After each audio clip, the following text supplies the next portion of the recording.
Gulf ఫ్లవర్స్ని ఎలా draw చేయాలి? Gulf flower అన్నా బోల్డ్ ఫ్లవర్ అన్నా ఒకటేనా? తెలుసుకుందాం రండి. Hi everyone, welcome back to henna by Sri Gamasu. ఎవరైతే ఇంట్లో ఉండి మెహందీ నేర్చుకోవాలనుకుంటున్నారో నా యూట్యూబ్ ఛానల్ని ఫాలో అవ్వండి. డే 7 మెహందీ క్లాస్లో మనం నేర్చుకునేది ఫ్లవర్స్ పార్ట్ 3. పార్ట్ 1, పార్ట్ 2 చూడని వాళ్ళు ఒకసారి చూడండి. బోల్డ్ ఫ్లవర్స్ అన్నా గల్ఫ్ ఫ్లవర్స్ అన్నా ఒకటే, ఎందుకంటే బోల్డ్ ఫ్లవర్స్ అనేవి గల్ఫ్ మెహందీ డిజైన్స్లో ఎక్కువగా యూజ్ చేస్తారు. స్టార్టింగ్ ఫ్లవర్స్ డ్రా చేయడం కోసం మనం స్పైరల్ బేస్ అనేది తీసుకుంటున్నాం. స్పైరల్ బేస్కి సి షేప్ పెటల్స్ అనేవి 5 యాడ్ చేసి దాని లోపల డార్క్ షేడ్ అనేది చేసుకున్నాను. సెకండ్ ఫ్లవర్ సేమ్ అలాగే స్పైరల్ బేస్ అనేది తీసుకొని దానికి సి షేప్ పెటల్స్ అనేవి 5 యాడ్ చేసి వాటి లోపల డార్క్ షేడ్ చేసుకుని నెక్స్ట్ మళ్ళీ సేమ్ సి షేప్ పెటల్స్ అనేవి యాడ్ చేసుకొని వాటికి షేడింగ్ అనేది చేసుకున్నాను. ఈ ఫ్లవర్ అనేది డిజైన్ లుక్ బాగోవడం కోసం దాని అవుట్లైన్ అనేది థిన్గా చేసుకున్నాను, అంటే థిన్ అవుట్లైన్ అనేది డ్రా చేసుకున్నాను. థర్డ్ ఫ్లవర్ కూడా సేమ్ అంతే, కాకపోతే అవుట్లైన్ థిన్గా డ్రా చేసే ప్లేస్లో ఇక్కడ మళ్ళీ సేమ్ వేరే పెటల్ అనేది డ్రా చేసుకుంటాము. నెక్స్ట్ ఫోర్త్ ఫ్లవర్ సేమ్ స్పైరల్ని డ్రా చేసి దానికి సి షేప్ పెటల్స్ అనేవి యాడ్ చేసి లోపల షేడింగ్ అనేది చేసుకోవాలి, అంటే డార్క్ షేడ్ అనేది చేసుకోవాలి.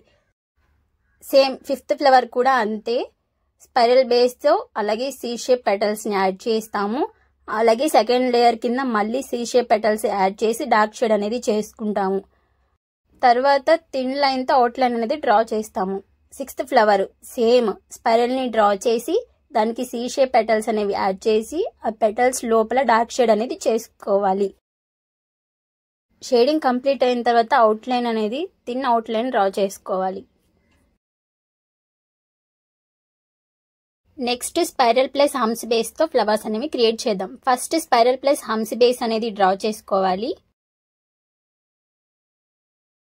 ఒక పెటల్ అనేది తీసుకొని దాని లోపల డ్రాప్ షేప్ అనేది డ్రా చేసుకొని ఆ డ్రాప్ షేప్ కాకుండా దానికి అవుట్లైన్ ఉండే కదా దాన్ని మాత్రమే డార్క్ చేసుకోవాలి. నేను వీడియోలో ఎలా చూపిస్తున్నానో స్టెప్ బై స్టెప్ అలానే ఫాలో అవ్వండి.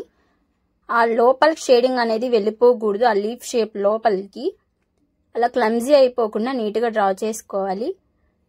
షేడింగ్ అంతా కంప్లీట్ అయిపోయినాక అవుట్లైన్ అనేది థిన్ లేయర్తో డ్రా చేసుకోవాలి. తర్వాత flowers same cap shape petal లోపల హార్ట్ షేప్ అనేది ఇన్సర్ట్ చేసి డ్రా చేసుకోవాలి. దీనికోసం స్పైరల్ ప్లస్ హంస్ బేస్ అనేది డ్రా చేశాను. నెక్స్ట్ క్యాప్ షేప్ పెటల్స్ అనేవి యాడ్ చేస్తున్నాను. ఆ పెటల్స్ లోపల హార్ట్ షేప్ అనేవి యాడ్ చేసుకుంటున్నాను. ఆ హార్ట్ షేప్కి బయట అంటే క్యాప్ షేప్ పెటల్ లోపల మాత్రమే డార్క్ షేడింగ్ అనేది చేసుకోవాలి. హార్ట్ షేప్లోకి షేడింగ్ అనేది వెళ్ళకూడదు. అలా వెళ్ళుంటే ఆ హార్ట్ షేప్ లుక్ అనేది పోతుంది. నీట్గా జాగ్రత్తగా షేడింగ్ అనేది చేసుకోవాలి. షేడింగ్ అంతా కంప్లీట్ అయినాక థిన్ లైన్తో అవుట్లైన్ అనేది డ్రా చేసుకోవాలి. నెక్స్ట్ హార్ట్ షేప్ అనేది తీసుకుందాం. పెటల్ కింద స్పైరల్ ప్లస్ హంస్ బేస్ అనేది డ్రా చేస్తున్నాను.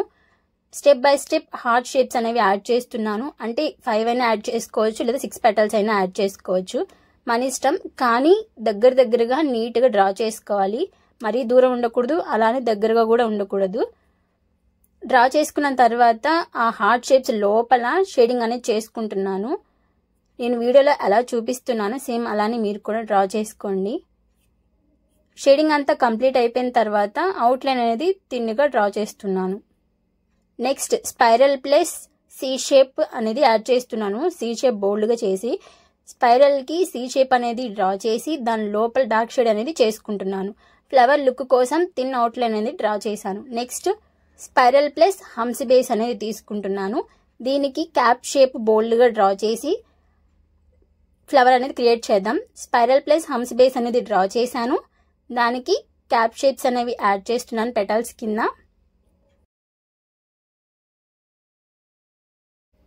నెక్స్ట్ ఆ పెటల్స్కి డార్క్ షేడింగ్ అనేది చేసుకుంటున్నాను. షేడింగ్ అంతా కంప్లీట్ అయిపోయిన తర్వాత పెటల్స్కి అవుట్లైన్ థిన్ లేయర్తో డ్రా చేస్తున్నాను. Next spiral plus C shape అనేది నేను వీడియోలో ఎలా చూపిస్తున్నానో మీరు కూడా పెటల్స్ అనేవి అలాగే నీట్గా డ్రా చేసుకోండి. ఇక్కడ రోజ్ ఫ్లవర్ అనేది క్రియేట్ చేస్తున్నాను. పెటల్స్ అన్ని యాడ్ చేసినాక లోపల అనేది డార్క్ షేడింగ్ అని చేసుకున్నాను. షేడింగ్ కంప్లీట్ అయిపోయిన తర్వాత అవుట్లైన్ అనేది థిన్ అవుట్లైన్ డ్రా చేశాను. ఇలాంటి బోల్డ్ ఫ్లవర్స్ అనేవి ఎక్కువ వెడ్డింగ్స్, సెలబ్రేషన్స్, ఫెస్టివల్స్, మెహందీ డిజైన్స్లో ఎక్కువగా యూజ్ చేస్తారు. వీటి వల్ల మెహందీకి బ్యూటిఫుల్ లుక్ అనేది వస్తుంది. Next spiral plus leaf shape petal అనేది రోజ్ ఫ్లవర్ కోసం తీసుకుంటున్నాను. ఇక్కడ స్పైరల్ని డ్రా చేసి దానికి పెటల్స్ అనేవి ఒకదానికొకటి ఆనుకోకుండా నీట్గా సపరేట్గా డ్రా చేయాలి. పెటల్స్ అని డ్రా చేసిన తర్వాత లోపల షేడింగ్ అనేది చేసుకోవాలి. షేడింగ్ కంప్లీట్ అయిపోయిన తర్వాత అవుట్లైన్ అనేది థిన్ లేయర్తో డ్రా చేసుకోవాలి. ఇలాంటి బోల్డ్ ఫ్లవర్స్ అనేవి చాలా డిజైన్స్లో అంటే ట్రెడిషనల్ నుంచి మోడర్న్ డిజైన్ వరకు అన్నిటిలో యూజ్ చేస్తారు. నెక్స్ట్ సర్కిల్ని డ్రా చేసి దానికి పెటల్స్ అనేవి యాడ్ చేసుకున్నాను. ఆ పెటల్స్ లోపల డ్రాప్ షేప్స్ అనేవి యాడ్ చేసి లోపల షేడింగ్ అనేది చేసుకున్నాను. నెక్స్ట్ అవుట్లైన్ అనేది డ్రా చేసుకున్నాను. ఇక్కడితో డే 7 మెహందీ క్లాస్ కంప్లీటెడ్. నా వీడియోస్ కనుక మీకు నచ్చినట్లయితే లైక్ చేయండి, షేర్ చేయండి, అలాగే సబ్స్క్రైబ్ చేసుకోండి. Thanks for watching.